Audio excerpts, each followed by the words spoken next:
Morning बच्चों। आज हम कक्षा 10 के लिए आप लोगों का दूसरा वीडियो लेकर के उपस्थित हैं और आज नोट भी कर लेना होगा आप लोगों को। कॉपी भी रखिएगा, पेन भी रखिएगा और नोट भी करते जाइएगा। जो कहेंगे नोट करने के लिए वही नोट करिएगा और जो समझाएंगे उसको समझिएगा ध्यान से। तो यहां पर लेसन फर्स्ट डालिएगा कॉपी में लेसन फर्स्ट पड़ेगा। प्रकाश का परावर्तन लेसन का नाम रहेगा। प्रकाश का परावर्तन लेसन का नाम रहेगा। रिफ्लेक्शन ऑफ लाइट नोट करिएगा इसको।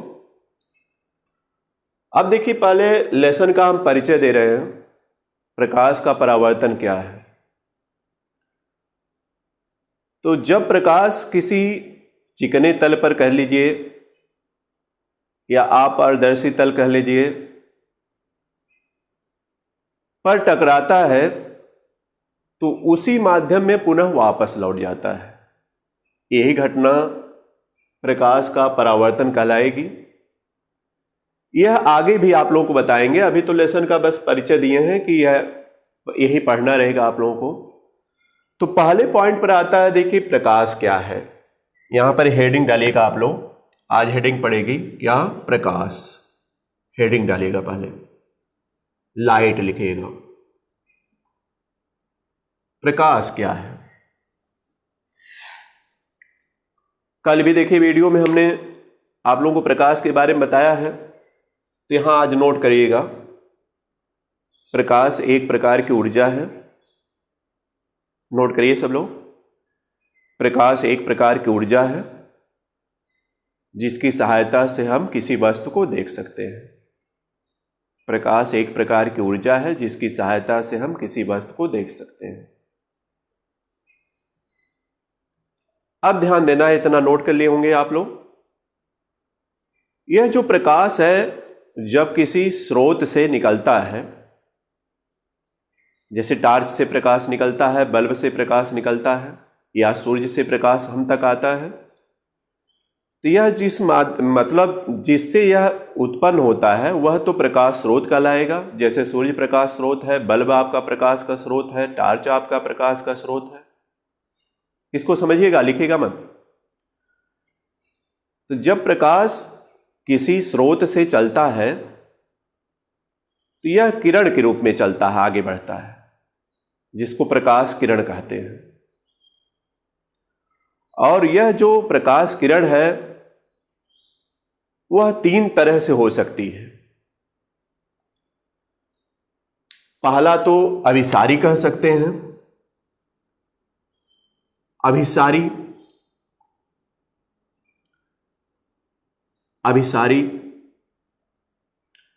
जिसको कन्वर्जिंग बोलते हैं। कन्वर्जिंग। दूसरा होता है अपसारी, डाइवर्जिंग बोलते हैं। और तीसरा है समांतर, जिसको पैरेलल बोलते हैं। पैरेलल रहेगा, पैरेलल, समांतर। अब इन तीनों चीजों को आप लोग कॉपी में नोट करिएगा, लिखिएगा। प्रकाश किरणें तीन तरह की होती हैं, उसके नीचे नोट करिए। प्रकाश किरणें तीन प्रकार से हो सकती हैं। पहला लिखिएगा अभिसारी, कन्वर्जिंग। दूसरा अपसारी, डाइवर्जिंग। और तीसरा समांतर लिखिएगा, पैरेलल। नोट कर लिए होंगे सब लोग। अब इसको आपको हम फिगर द्वारा समझा रहे हैं, कौन अभिसारी रहेगा, कौन अपसारी रहेगा और कौन समांतर रहेगा। ध्यान दीजिएगा सब लोग, ध्यान देना है। अभिसारी का मतलब होता है इकट्ठा करने वाला। पहले इसका शाब्दिक अर्थ जानिए। अभिसारी का मतलब होता है इकट्ठा करने वाला। अपसारी का मतलब होता है फैलाने वाला। तो अगर प्रकाश की किरणें इस तरह से आए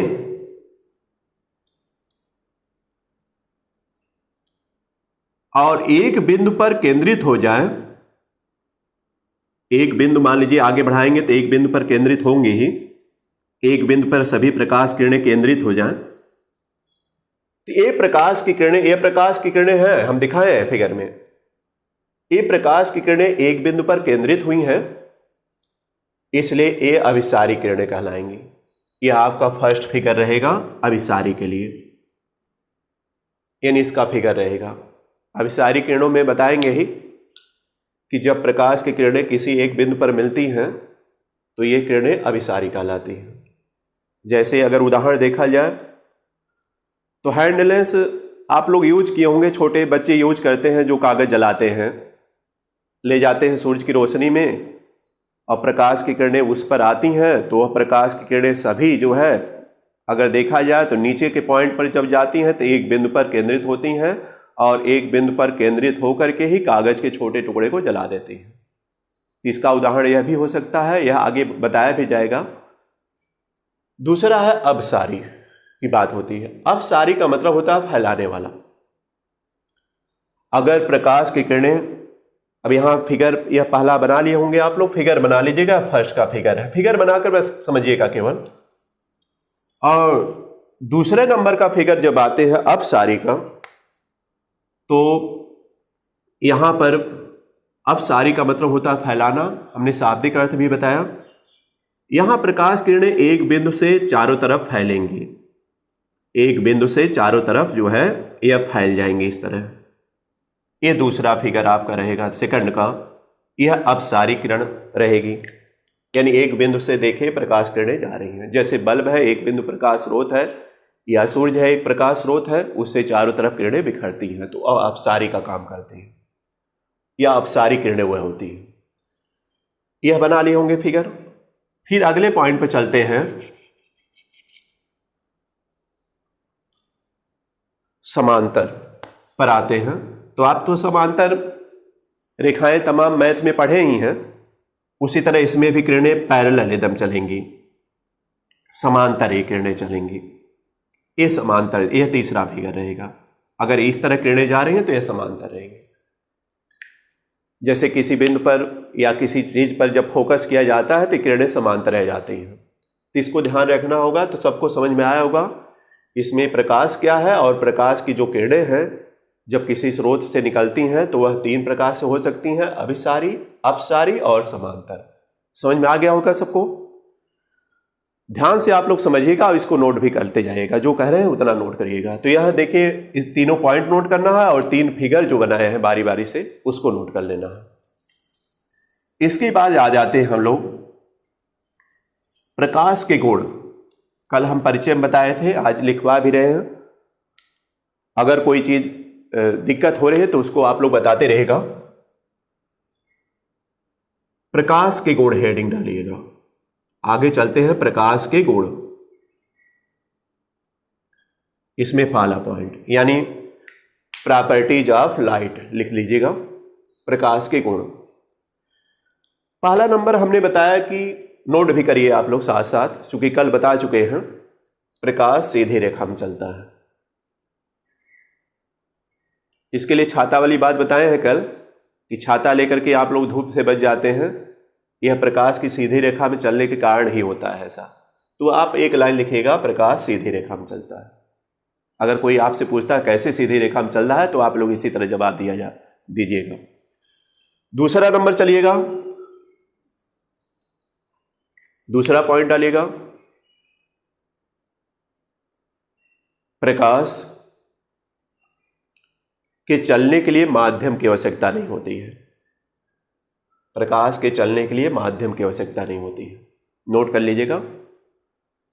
अब इसको थोड़ा हम इस पर रुकेंगे। हमने बताया कि ध्वनि और प्रकाश दोनों देखिए एक स्थान से दूसरे स्थान तक चलते हैं। ध्वनि का मतलब साउंड है, लेकिन ध्वनि के चलने के लिए माध्यम की आवश्यकता होती है। ध्वनि जब चलेगी तो कोई ना कोई माध्यम होना चाहिए, तभी जा पाएगी। जैसे हम बोल रहे हैं यार, तो आपके कान तक जो आवाज जा रही है वह हवा के माध्यम से, जो हवा के मालिक्यूल हैं उसके माध्यम से आपके कान तक हमारी आवाज पहुंच रही है। लेकिन प्रकाश है अगर यहाँ की हवा हमारे आपके बीच, आप लोग आगे बैठे हैं, हम यहाँ पर खड़े हैं, अगर इसके बीच की हवा निकाल दी जाए, इसके बाद भी लाइट हम जलाएं तो आप तक उजाला जाएगा। लेकिन अगर बोलेंगे तो यह अगर माध्यम हटा है तो आपके कान तक आवाज नहीं जाएगी। तो यह प्रायोगिक तौर पर हमने बता दिया कि इसीलिए कहा जाता है कि प्रकाश के चलने के लिए माध्यम की आवश्यकता नहीं है, लेकिन ध्वनि के चलने के लिए माध्यम की आवश्यकता होती है। इस बात को ध्यान रखिएगा, फिर आगे आप लोग पढ़ेंगे अगली कक्षाओं में भी, लेकिन यहां पर हमने बता दिया आप लोगों को। तीसरा पॉइंट चलिएगा। तीसरा पॉइंट हमने कल बताया कि निर्वात में, निर्वात का मतलब जहां पर हवा का दबाव कम रहेगा वही निर्वात होता है। लिखिएगा, निर्वात में प्रकाश की चाल, निर्वात में प्रकाश की चाल 3 × 10 की पावर 8, कल हम भी बताए थे, 3 × 10 की पावर 8 मीटर पर सेकंड होती है। निर्वात में प्रकाश की चाल 3 × 10 की पावर 8 मीटर पर सेकंड होती है। निर्वात का मतलब बता दिए, जहां हवा का दबाव कम रहेगा। और इसी को ध्यान रखिएगा, इसी को सी भी बोलते हैं। निर्वात में प्रकाश की चाल को सी से दिखाते हैं, वैसे वेलोसिटी को वी से दिखाना चाहिए, लेकिन यहां सी सिंबल लिया जाएगा, तो सी से यहां दिखा दीजिएगा। चौथा नंबर लिखिएगा आप। चलिए चौथा नंबर पर इसी तरह 4-5 गुण दिखाएंगे हम, तो कई गुण है लेकिन यहां पर 4-5 आप लोगों को बता दे रहे हैं। लिखिएगा, चलिए आपका लेसन भी वैसे संबंधित है। लिखिएगा, प्रकाश में परावर्तन होता है, या लिखिएगा प्रकाश का परावर्तन होता है। परावर्तन का मतलब तो हम शुरू में बता दिए। 5वें पॉइंट पे चलिएगा, प्रकाश का अपवर्तन होता है। अपवर्तन, यह भी घटना है, प्रकाश का अपवर्तन होता है। अपवर्तन भी आप अगले लेसन में पढ़ेंगे। अपवर्तन का मतलब कल बताए भी थे, आज भी बता दे रहे हैं कि जब एक माध्यम से दूसरे माध्यम में प्रकाश जाएगा। जैसे एक माध्यम का मतलब अगर तालाब है, सूर्य से प्रकाश आ रहा है, तो हवा माध्यम से होते हुए जब जल के तल पर पड़ेगा तो जल के अंदर भी जाएगा। तो एक माध्यम तो हवा हुए, दूसरे माध्यम जल हुआ। तो जब एक माध्यम से दूसरे माध्यम में जाएगा तो अपने मार्ग से विचलित हो जाता है। विचलित का मतलब जिस तरह सीधे वह आता है, लेकिन जब जल में प्रवेश करता है तो थोड़ा तिरछा हो जाता है। कहने का मतलब है कि अगर कोई, हम मान लें कि यह तल है जो कि हवा और जल के माध्यम को अलग करने वाला है, यह काल्पनिक तल है। अगर कोई प्रकाश की किरण इस तरह आई तो आप देखिएगा यह, इसको जाना चाहिए सीधे, लेकिन सीधे नहीं जाएगी। यहाँ जल है और यहाँ हवा है, तो यहाँ पर जो है विचलित हो जाएगी। विचलित होने का मतलब इस तरह हो जाएगी। तो यही घटना अपवर्तन कहलाएगी। इसको हम आगे विस्तार से आप लोगों को बताएंगे, लेकिन यहाँ समझाने के लिए बता दिया अपवर्तन क्या है। तो आप लोगों को 5 पॉइंट हमने नोट करा दिया, फिर आगे तमाम पढ़ेंगे आप लोग इसके बारे में। तो यह हमने बता दिया कि प्रकाश क्या है, प्रकाश के गुण क्या है। अब अगले पॉइंट पर आते हैं, प्रकाश का परावर्तन। आ जाते हैं अब इस पर, तो इसको नोट भी करते जाइएगा, जितना कह रहे हैं उतना नोट भी करते जाना है। और ध्यान रखिएगा, ये सेवा आप लोगों को हम फ्री दे रहे हैं, इसमें को सब्सक्राइब भी करिएगा, लाइक भी करिएगा। ये सब काम आप लोगों को करते जाना है ताकि यह वीडियो सबको मिलता जाए। इसमें वही हेडिंग आपके लेसन की आ जाएगी, प्रकाश का परावर्तन। परावर्तन हेडिंग डालिएगा, हेडिंग में डालिएगा प्रकाश का परावर्तन, यानी रिफ्लेक्शन,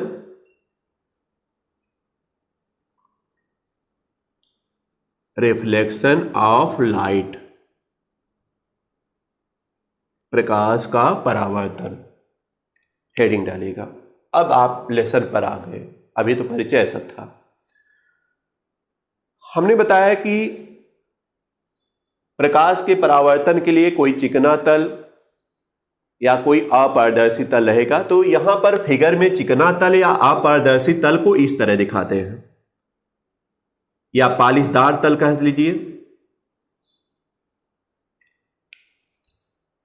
पालिशदार तल या चिकना, या सब कह लीजिए अपारदर्शी तल। इस तरह डॉटेड नीचे बना लेते हैं तो यह अपारदर्शी तल हो जाएगा। अगर केवल लाइन खींच दिए तो अपारदर्शी तल के अंतर्गत आएगा। तो कोई प्रकाश की किरण अगर इस पर आती है, तिरछे आएगी इस तरह, तो यहां पर यह आपतन बिंदु हुआ, यह आपतित किरण बोली जाएगी। पहले इसको समझिएगा आप लोग। आपतित किरण यह हुई, और यह आपतन बिंदु हुआ। कौन सा बिंदु हुआ? आपतन बिंदु बोलते हैं। ध्यान दीजिएगा सब लोग सामने। यह आपतन बिंदु हुआ। आपतन बिंदु पर अभिलंब बनाएगा। अभिलंब का मतलब है कि एकदम लंबवत 90 अंश के कोण पर यह बनेगा, एकदम 90 अंश के कोण पर बनेगा, यह अभिलंब कहलाएगा। यह अभिलंब नोट कर दीजिएगा। देखिए बड़ी आसानी से समझना है इसको, और हमेशा याद भी रखना, याद रहेगा आप लोगों को। यह अभिलंब हुआ। अब जब प्रकाश, हमने बताया कि अपारदर्शी तल से टकराएगा तो उसी माध्यम में वापस लौट जाएगा। देखिए उसी माध्यम में यह वापस लौट गया, यानी ऊपर ही वापस लौट गया। यही घटना कहलाती है परावर्तन। लेकिन यह जो किरण है वह परावर्तित किरण कहलाएगी। परावर्तित किरण कहलाएगी, किरण कहलाएगी। यह परावर्तित किरण हुई। इसमें कई जानकारी है। आपतित किरण, परावर्तित किरण, आपतन बिंदु, अभिलंब। देखिए कई पॉइंट है इसमें। बुक में आप देखेंगे तो तमाम अलग अलग परिभाषा दी गई है। अगर यह फिगर के माध्यम से समझेंगे तो सब आपको समझ में आ जाएगा, उतना लिखने की जरूरत नहीं पड़ेगी। लेकिन ध्यान से यहां समझिएगा। हमने बताया कि जब प्रकाश किरण किसी प्रकाश स्रोत से अगर आ रही है तो हो सकता है वह लंबवत भी आ सकती है या तिरछे भी आएगी। जैसे सूर्य जब उगता है उस समय देखा जाए तो प्रकाश किरणें तिरछे आती हैं, लेकिन जब लगभग 12 बजे का समय होता है तो लगभग लंबवत पड़ती हैं। तो उसके लिए भी हम बताएंगे यहां तिरछे प्रकाश किरण आ रही है। तो आप देखिएगा यह परावर्तित, यह जब तिरछे आएगी तो उसी तरह से तिरछे जो है उसी माध्यम में वापस लौट जाएगी। यही घटना कहलाती है प्रकाश का क्या? परावर्तन कहलाती है। यह आपतित किरण है, यह परावर्तित किरण है, यह आपतन बिंदु है और यह अभिलंब है। आपतित किरण की परिभाषा अगर बताना है तो लिखिएगा प्रकाश स्रोत से आने वाली किरण जो है आपतित किरण कहलाएगी। तल से टकराकर वापस जाने वाली किरण परावर्तित किरण कहलाएगी। उस जिस बिंदु पर यह किरण आएगी वह आपतन बिंदु कहलाएगा, और उस आपतन बिंदु पर खींचा गया लंब अभिलंब कहलाएगा। यही परिभाषा।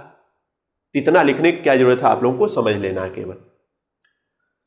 तो समझ गए होंगे सब लोग प्रकाश का परावर्तन क्या है। तो आप चलिए प्रकाश का परावर्तन हेडिंग डाले होंगे रिफ्लेक्शन ऑफ लाइट। तो इसमें पहले कुछ लिखिएगा, इसके बाद फिगर बन जाएगा। तो लिखिएगा जब प्रकाश, नोट करिएगा, जब प्रकाश किसी चिकने तल या पालिशदार तल